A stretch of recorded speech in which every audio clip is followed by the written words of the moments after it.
బంగారం ధరలు మరోసారి భారీగా పెరిగాయి. హైదరాబాద్ బులియన్ మార్కెట్లో ఇవాళ 24 క్యారెట్ల 10 గ్రాముల బంగారం ధర రూపాయలు 1250 పెరిగి 1,25,620కి చేరింది. 22 క్యారెట్ల 10 గ్రాముల పసిడి రేటు రూపాయలు 1150 ఎగిసి 1,15,150గా ఉంది. అటు కేజీ వెండి ధర రూపాయలు 1,70,000 వద్ద స్థిరంగా కొనసాగుతుంది.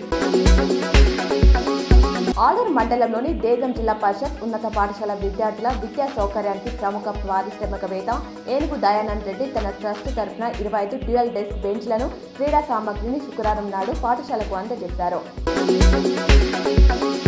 పోలీస్ అమరవీరుల వారోత్సవాల సందర్భంగా శనివారం ఉదయం పులాంగ్ చౌరస్తా నుండి సైకిల్ బైక్ ర్యాలీని సిపి సాయి చైతన్య ప్రారంభించారు. ఈ సందర్భంగా సిపి సాయి చైతన్య సైకిల్ తొక్కి అందరినీ ఆకర్షించారు. ఈ కార్యక్రమంలో డీసీపీ బస్వారెడ్డి, ఏసీపీ రాజ వెంకటరెడ్డి, ట్రాఫిక్ ఏసీపీ మస్తానాలి, సిఐలు, ఎస్ఐలు పాల్గొన్నారు. కామారెడ్డి జిల్లా నసీలాబాద్ మండలం బొమ్మదేవుపల్లి ఎక్స్ రోడ్ వద్ద ధాన్యం కొనుగోలు చేయడం లేదని రైతులు ధర్నా చేశారు.